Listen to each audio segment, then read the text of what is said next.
There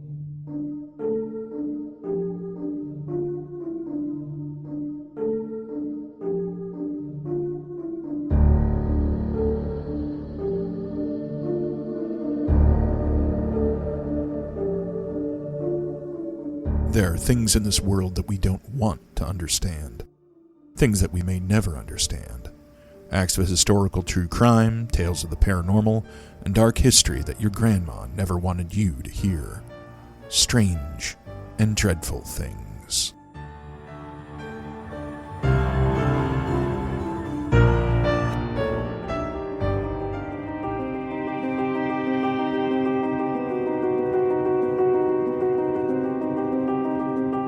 Standing in the hot Florida sun, Jeremy realized that he was finished. The money was gone and his name was in papers across the country. He had run, had tried to be clever, but now he realized that it had all been pointless. Jeremy took a deep breath and lowered his head. Besides, he was tired of running. It seemed like a lifetime ago that he had left Iowa and headed south to Missouri. From there, he had gone to Kansas City. Everything seemed to blur together after that. He had gone to New York City and then all the way back to Los Angeles. After a few days, he went back across the country to Miami, Florida. Along the way, he had seen his name in a newspaper article. That's when he knew he was a wanted man. Police all over the country were looking for him now. The article had mentioned a few of his more prominent tattoos, so he got them covered by new ones at a local tattoo parlor. But he knew it was all useless. He could keep running, but it wouldn't do any good. The cops had his number. He could keep running, but he was going to lose in the end. He was never going to get away. It was time to get this over with. Resigned to his fate, Jeremy called the Miami Police Department. He told them who he was and what he had done, then told them where they could pick him up. An hour later, Jeremy was still waiting. He kept looking anxiously down the street, trying to catch a glimpse of a police car. Finally, his patience short, he began to rethink his options. Maybe he could get away, money or not. He'd never had a lot of money, so what difference would it make? If the cops didn't want to come and arrest him after he called them, then they deserved to have it the hard way. They'd have to earn their arrest. Just as Jeremy was about to get up and start walking away, a police car pulled up to the curb. He wouldn't have to run after all. The officers took him into custody and brought him to a nearby police station. There, detectives sat with him in a small interrogation room. He knew that he'd have to confess what he'd done. The guilt had been building inside of him. He had been running from it for days, but now it was time to face it. His entire life, no matter what bad things he had done, Jeremy had always accepted the consequences of his actions. After a few moments, Jeremy began to tell his story. Bobie Blewer wanted something more. That might have been hard for some people to believe. He had a successful career with a recruiting company in Missouri and had just gotten married to the love of his life, Marilyn. What more could anyone want in the late 1960s? But Bobby did. He didn't want to work for anyone else anymore. He wanted to run his own business in the exact way that he chose to run it, without anyone else telling him how to do it. The only people he would answer to would be himself, his family, and, of course, the customer. But what could he do? Bobby didn't want to abandon everything he had and jump at just anything that came along. That wouldn't do anybody any good. On a trip to Silver Dollar City near Branson, Missouri, he found something that answered that question and changed everything for him. Funnel cakes had just started hitting their stride in the 1960s. Bobby was fascinated by them when he saw them at Silver Dollar City, and he was struck with a business inspiration. He knew that the product had possibilities and saw an opportunity to achieve his dream of running his own business. After discussing it with Marilyn, Bobby commissioned a concession trailer to be built. Shortly after it was finished, the couple hit the road, traveling from festival to fair, selling funnel cakes from their stand, called Florey's Funnel Cakes. Bobby had been right. They were a huge hit. Before long, the Blewers were doing so well that they had a second food trailer built. Their whole lives began to revolve around the time that they traveled from June to September. As their children got older, they joined their parents on the road. Their oldest daughter, Jamie, was the first, with the next children, Jada and Bo, tagging along as soon as they were old enough. Bobby's dream job had become a successful family business. In the mid-1970s, the Blewers were invited to the Iowa State Fair, one of the biggest state fairs in the country. They jumped at the chance, but soon found out that many Iowans had no idea what a funnel cake was. Undaunted, Bobby, ever the salesman, served free pieces of funnel cake to people walking past his trailer. Before long, the treat became just as popular as it was everywhere else they had been. The Iowa State Fair became one of the regular stops on their annual fair circuit. The years passed, and Jamie married a man named Rodney Borishowski. The couple had 2 children, and Rodney would help with his in-laws' food stand while Jamie attended nursing school. In 1996, nearly 20 years after they had started working at the Iowa State Fair, Rodney introduced a friend of his to Bobby. His name was Jeremy Sneed, a 22-year-old man who was living in Kansas City. He needed a job, and he knew that Bobby hired help for the food stands during the fair season. Bobie and Marilyn soon found out that Sneed had been in and out of prison for years and had just been released on parole. Regardless of any initial hesitation they had, Rodney vouched for Jeremy, and Bobby decided to hire him despite his past. Around the same time, Jeremy moved in with Rodney and Jamie on the farm. In late July and early August 1996, Jeremy worked with the Blewers at the Mississippi Valley Fair in Davenport, Iowa. Their time there went well, but after they were finished, Jeremy told them he had decided to return to Missouri. Jeremy and Bobby parted on good terms, and they went their separate ways. The next stop for the Blewers was the Iowa State Fair in Des Moines, Iowa. When the Blewers traveled, they stayed in a converted charter bus that they had bought and refurnished. They had been assigned a place at the campground on the fairgrounds, not too far from their stand. The main part had a booth with a small table, a couch, and 2 armchairs. The bus also had its own kitchenette, bathroom, shower, and a bed for Marilyn and Bobby. Bo and Jada, now teenagers, were traveling with their parents on this trip. Jamie was finishing up classes for nursing school, so had opted to stay at home in Missouri. Besides, she had to look after her children, who were still too young to help with the stand. As they worked the fair, the Blewers were very pleasantly surprised when Jeremy showed up at the stand one day. They welcomed him and hired him back immediately. When they found out he didn't have a place to stay, they told him that he could stay on the bus with them. Normally, Bo and Jada alternated between the couch and the floor, but they were more than happy to let him take a turn on the couch with them. On the morning of August 12, 1996, Bo woke up Jada and Bo so that they could open the stand. They got up, dressed, and drove to their food stand on the main fairgrounds. Jeremy was still fast asleep. Bo and Jada had been kind enough to let him have the more comfortable couch for the night. The siblings went into the trailer and started the process of getting ready for their long, hot day at the fair. The morning progressed normally for them. When they had first opened that morning, only a trickle of people had started coming in. That trickle gradually became a flood as thousands of people from all over the state came into the fairgrounds. Mid-morning, Bo left the stand and took some things back to the charter bus. An hour later, Bobby called the 2 teenagers over one of their 2-way radios that they used to talk back and forth. He wanted to know if Bo had put transmission fluid in their truck. They replied that they hadn't done that yet and went back to serving people at the stand.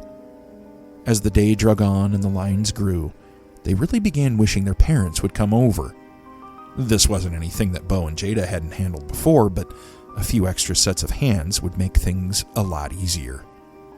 By the time noon had come and gone, they still hadn't seen their parents. They knew that they had things they were going to take care of, but they usually would have seen one or both by that point.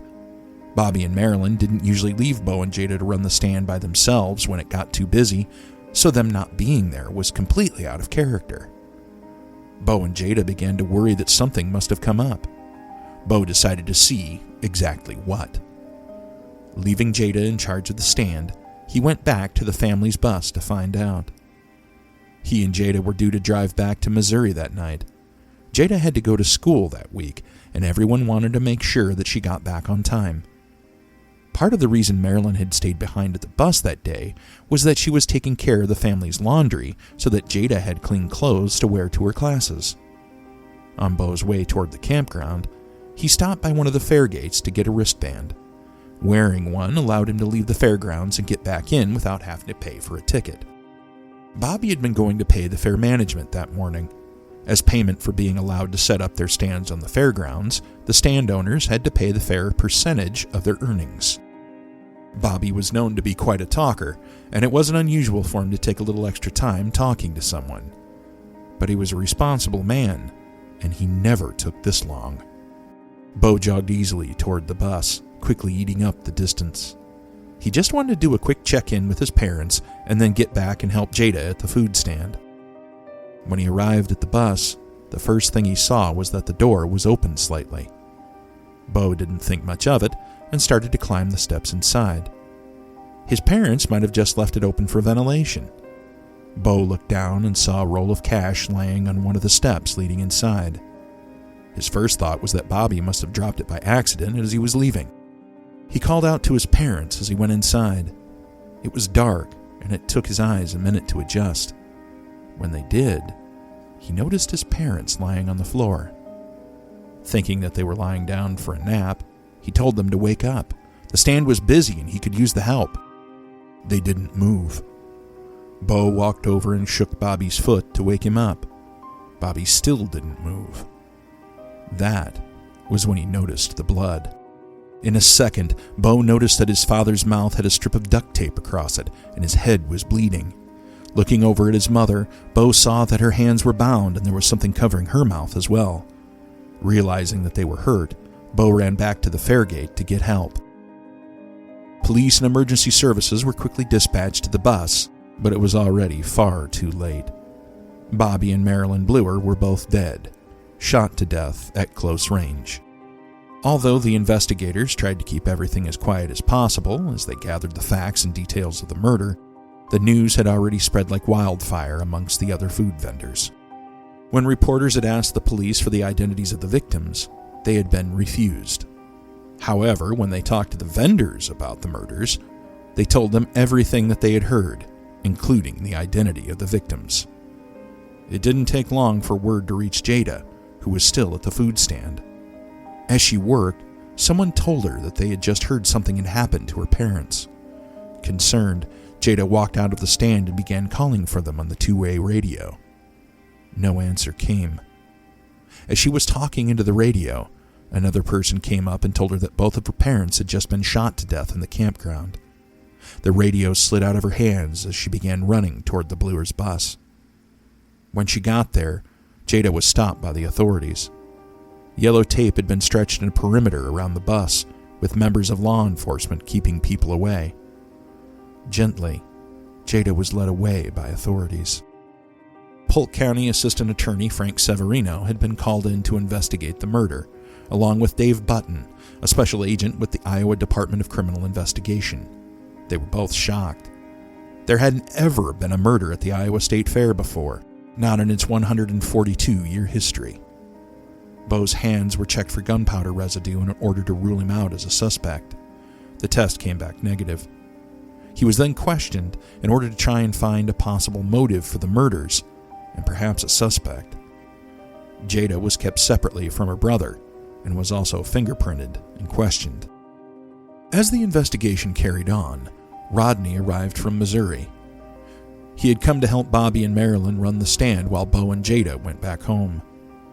Investigators questioned him, but he said he didn't know anything. When they were finished, he rushed to find Jada and Bo. Authorities had also finished questioning the two siblings, and they had finally been allowed to see each other. When he found them, Rodney encouraged them to come home with him. Jada refused. She couldn't stand the thought of leaving her parents alone in Des Moines. While the investigation was still in its very early stages, the police already had a few possible leads. Jeremy Sneed, who had stayed with the Blewers the night before on the bus, was missing. No one had any idea where he had gone. Along with him was Bo Blewer's red pickup truck. While Sneed wasn't officially a suspect, police certainly wanted to talk to him about the murders. Detectives were also suspicious of Rodney Borashasky. Like Jada and Bo, they had questioned him about the murders. When they asked about one of the workers named Jeremy, Rodney acted like he wasn't sure who they were talking about. That was a red flag for detectives. They sensed that he was hiding something, and they were determined to find out what. A short time later, Rodney left Iowa to go back to Missouri. Detectives knew that it was about a 6-hour trip. A few of them drove down to the Blewer farm to talk to him further. 6 hours after detectives arrived there, Rodney came pulling into the driveway. They asked him what had taken so long. He told them that he had gotten lost in Kansas City. The investigators thought that was odd, so they kept questioning him. Rodney kept changing his story every time. Finally, the detectives asked him if he would be willing to take a polygraph test. He agreed and promptly failed. It was just one more confirmation of what investigators already knew. Rodney Borshasky was lying to them. While police started a nationwide manhunt for Jeremy Sneed, detectives kept looking into Rodney. They quickly discovered that Rodney and Jamie were having serious financial troubles, and they stood to benefit from the death of Bobie and Marilyn. Detectives also found shell casings at their Missouri home that matched the ones found at the murder scene in Iowa. On August 23, 1996, Rodney Borshasky was arrested for the murder of Bobie and Marilyn Blewer. Then, just a few days later, on August 31st, Jeremy called Florida police and turned himself in. Sitting in the air-conditioned interrogation room, Jeremy thought about everything that had happened over the past few months. Over the years, no matter what he had done, he had always accepted responsibility for his actions. He never wanted to blame anyone else. Sitting there, staring at the detectives, Jeremy knew that it was time to do that again. As they began to ask him about the murders in Iowa, he told them the truth. He had first met Rodney Borshasky when he was living in Kansas City. They had been introduced by a mutual friend, Timothy Hedden. Rodney seemed friendly enough, and he and Jeremy got along well. Then, later in the evening, Rodney started talking about how he wished his in-laws were dead. The declaration took Jeremy by surprise. He hardly knew this guy. He was talking about his in-laws dying. Jeremy figured that he must be joking and left it at that. Later, Jeremy and Timothy went to visit the Borshasky's at their home on the Blewer farm. He was introduced to Jamie, Rodney's wife, and they all sat down to talk. Once again, Rodney started talking about how he wanted his in-laws to die. This time, Jeremy knew that he wasn't joking. Rodney said that Bobie had habitually molested Jamie when she was a girl, and now he was sexually abusing their 4-year-old son. This resonated with Jeremy. He had been abused by an adult member of his parents' church when he was only 9 years old. Rodney told him about Bobby's food stand business and said that he and Marilyn were worth $500,000. Finally, he got to the point. If Jeremy agreed to kill the couple, then Rodney would give him $30,000. Jeremy thought about it. He had just gotten out of prison, had no real prospects of success in his life. $30,000 was a lot of money for ridding the world of a child molester and the person who had allowed him to do it. By the end of the night, Jeremy agreed to murder the Blewers. Rodney had gotten Jeremy the job at the food stand because he thought it would be a good idea for the Blewers to be familiar with him. It would help them to lower their guard around him. Initially, they had planned to murder the Blewers at the Mississippi Valley Fair. By that time, Jeremy was having second thoughts and decided that he wasn't going to go through with the murder. During that entire time, Rodney kept calling him, demanding to know why he hadn't committed the murders yet. But no matter how much Jeremy tried, he couldn't bring himself to kill the Blewers. After the fair was over, he quit and drove back to Missouri. Rodney was furious. He told Jeremy that if he didn't kill Bobie and Marilyn, then he was going to call the police. He was going to tell them that he had found out that Jeremy was planning to murder his in-laws and steal their money. Jeremy was an ex-convict on parole. The police wouldn't have a hard time believing the story, and Jeremy knew it. Reluctantly, he drove to Des Moines and found the Blewers at their stand. The morning of the murder, he woke up after Bo and Jada had left. It was just him, Bobie, and Marilyn on the bus. They talked a little, and then Jeremy got up to use the bathroom. As he got close to Bobie, something broke inside of him. There was something about the older man that just irritated him, set his teeth on edge. As he closed the door to the bathroom behind him, Jeremy made a choice. When he came out, Jeremy got into the bag that he had brought with him and took out a .380 caliber handgun. Bobby was surprised. He asked Jeremy where he had gotten it. Jeremy told him that he had bought it from someone in Kansas City. Jeremy then asked Bobby if he could do him a favor. When Bobby asked what, Jeremy asked him to get on his knees and open the safe. Reaching into the bag again, he took out a .22 caliber revolver and pointed it directly at Marilyn, who was sitting at the table. He told her to stay seated and leave her hands on the table. He told them that neither of them was going to get hurt. The Blewers were shocked. They told Jeremy that they had trusted him. They needed that money for the farm. If he took everything, then they wouldn't be able to pay for their house and would lose their property. Jeremy told them he wasn't going to take all of it, just some. Reluctantly, Bobby opened the safe and took out around $22,000. Jeremy told him to put $10,000 of that into a separate pile for him. When he was done, Jeremy told him to take some duct tape and put it over Marilyn's mouth. Throwing Bobby some rope, he told her to tie her hands next. After, Jeremy put tape over Bobby's mouth and told him to get down on the floor. When he was lying down, Jeremy taped his hands together.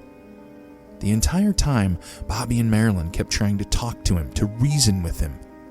Jeremy ignored them. As he reached for a nearby pillow, Marilyn realized what Jeremy really intended to do. She stood up suddenly and started to move. Almost instinctually, Jeremy shot her with the .380 caliber handgun. The round hit her in the chest, and she fell to the floor. Immediately, Jeremy bent down and shot Bobby at close range in the back of the head. As he stood, he heard Marilyn crying. She wasn't dead yet. Jeremy walked over to her and shot her again through the forehead. It was done. They were dead. It's time to leave. He quickly wiped off the .22 caliber revolver and set it down on one of the chairs. He put all the money into his bag and started looking for the keys to Beau's truck. When he found them, he walked outside and drove away. After driving around Des Moines for a while, he parked the truck at a convenience store and called a taxi. While he waited for it to arrive, he emptied all the bullets from his handgun and left them there. He paid the taxi to take him to a local bus station. After a brief stop, Jeremy went to Odessa, Missouri, where he and Rodney had arranged to meet. That night, Rodney called him and told him that the police in Iowa wanted to talk to him. He said he would drive down the next day and they could split the money then. The next day, the two met as planned. They split the cash, and Rodney dropped him off along a country back road so that no one saw them together. He drove off, and Jeremy started walking. As he walked, Jeremy broke down the gun and randomly disposed of the parts into the surrounding fields. For the next several days, Jeremy traveled the country, spending the cash he had murdered the Blewers for on alcohol, drugs, and prostitutes. By the time he had reached Miami, he was broke. Along the way, he had plenty of time to think about what he had done and the story that Rodney had told him. The more he thought about it, the more he wondered how much of it was true and how much had been made up in order to get him angry enough to hate Bobby and Marilyn and kill them. Guilt began to eat away at him. Jeremy was arrested for first-degree murder and returned to Iowa. Rodney Borishasky hired Iowa lawyer Brad McCall to defend him. In order to pay his fee, Jamie promised that she would pay his expenses from her part of the Blewer estate. McCall pushed to move the trial date up as soon as possible. This strategy took Frank Severino and his fellow prosecutor, Melody Haynes, completely off guard and left them with very little time to prepare their own strategy for the trial. McCall's next step was to move for Rodney and Jeremy to be tried separately. The judge agreed with his argument and ruled the two men would now have their own separate trials. Next, he argued that Jeremy's confession to the police in Florida was hearsay evidence, which is a statement that has been taken outside of a trial and used as evidence. This kind of statement is usually considered inadmissible in court because the person who was supposed to have made the statement isn't present. This makes it extremely difficult, if not impossible, to determine the actual credibility of the statement in evidence. Once again, the judge agreed. This left the prosecution in a very precarious position. Most of their case against Rodney was anchored in Jeremy's damning testimony. Without that, they mostly had circumstantial evidence that would be much easier for the defense to tear apart. When the trial started, the prosecution began by calling Timothy Hedden, the man who had introduced Jeremy and Rodney, as a witness. Hedden said that Rodney had seemed jealous of the things the Blewers gave to Bo and Jana. Rodney had said they were stupid and had told Hedden on more than one occasion that he would like to have his in-laws killed. McCall countered by throwing more suspicion on Bo. He had been so calm after the murders, like they didn't bother him. Jamie Borishasky, his own sister, even testified against him. She related to the jury how he had seemingly been in a great mood after their parents' deaths, laughing and making jokes. Jamie also said that Bo had given her $1,000 after the murder. A ring was found in the Blewers' bedroom that Jada had given to Jamie. The defense pointed out that Bobby always wore 2 rings and that they had been removed from his body. However, Jada told the jury that the ring wasn't her father's. It had belonged to her mother. Jamie countered, later testifying that it really was Bobby's ring. At the end of it, there was no evidence that Bo was involved. McCall had tried to subtly shift blame to him, but the strategy just hadn't worked. After considering all the evidence for 4 long days, the jury finally reached a verdict. Rodney Borishasky was guilty of 2 counts of first-degree murder. Rodney was jealous of the Blewers and their money. He believed that they were wealthy and that they spent more money spoiling Jada and Bo than they should. Rodney felt that should come to him and Jamie. He had used Jeremy as a tool to kill his in-laws and get their money. Jamie and his son had never been abused. Rodney had made up the story to make Jeremy hate them. While he had won a major victory, Severino didn't feel that Rodney and Jeremy had acted alone. Ever since Jeremy's confession, he had a strong suspicion that Jamie also had a part in the murder of her parents. She had allegedly been there during Rodney's conspiratorial conversations with Jeremy and had just as much to gain financially as her husband did. One of the only people that knew for sure was Jeremy Sneed. He had already confessed and talked extensively about Rodney's part in the murders. Maybe he would talk about Jamie as well. But Jeremy wanted something as well. He figured that if he was going to spend the rest of his life in a cell, he wanted to make it as comfortable as possible. On his own, without the knowledge of his lawyers or anyone else, he began writing to a federal prosecutor in Des Moines. He wanted to make a plea deal. In exchange for unrevealed information about the case, Jeremy wanted to go to a federal prison. He thought the food was better there, and their libraries had a larger reading selection. The prosecution was willing to listen, but he needed to give them harder evidence than just his word. Jeremy told them he did. He and Jamie were lovers and had been writing candid letters back and forth for weeks. More importantly, he still had all the letters that she had sent to him. Over the next year, the prosecution slowly and carefully built their case against Jamie.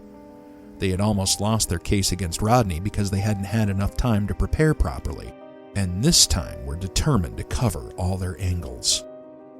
In late August 1997, they were ready. Jamie Borishasky was placed under arrest for the murder of her parents, Bobie and Marilyn Blewer.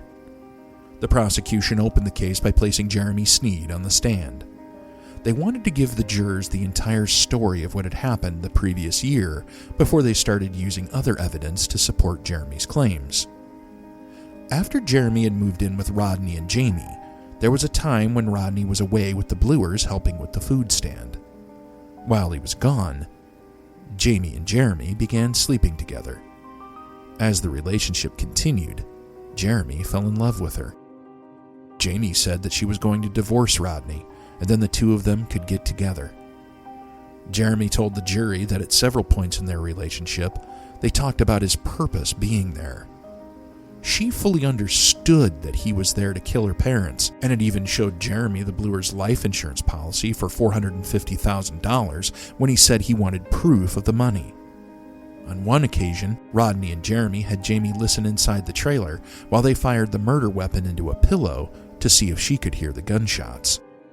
Jeremy kept asking Jamie if she wanted him to commit the murders. He told the jury that if she had told him not to, then he would never have done it. But she never had. When Jamie was called to testify in her own defense, she said that she had written Jeremy the letters because she didn't want him to say anything against her or Rodney. She said there had never been an affair. However, under the prosecution's examination, she told the jury that she had lied during Rodney's trial. She admitted that Bo had never given her any money. She had lied to keep her husband from going to prison. Jamie, like her husband, was convicted of 2 counts of first-degree murder and sentenced to life in prison. Jamie and Rodney, in separate prisons, eventually divorced. Both still proclaim their innocence. Almost 30 years later, both are still in prison. Jeremy Sneed was placed in a federal prison, where he will spend the rest of his natural life. Bo and Jada tried to continue the family business together for a few years, but eventually they went their separate ways. Bo became involved with the rodeo and horses, while Jada took one of the food stands she inherited from her parents and started her own business. The double homicide of Bobie and Marilyn Blewer are still the only murders to have ever been committed at the Iowa State Fair. Hundreds of thousands of people attend every year, walking past the exact spot where the Blewers' stand served people just like them decades before. You have been listening to Strange and Dreadful Things. Thank you for tuning in again this week. I appreciate you stopping by and listening to another dark tale that your grandma didn't want you to hear. I'd like to send out a special thank you to Kathy A. Bolton and Grant Rogers, who wrote a series of in-depth articles about the murder of Bobie and Marilyn Blewer. Their research has proven invaluable to this project. If you liked the show, please help spread the word about us and tell your friends. And please, don't forget to like, subscribe, and review us on Apple iTunes, Spotify, or the podcatcher of your choice. If you want to know more about upcoming episodes and what we're doing, please join our community on Facebook, Instagram, and YouTube, which you can find under Strange and Dreadful Things. This podcast is written and hosted by me, John Brassard Jr.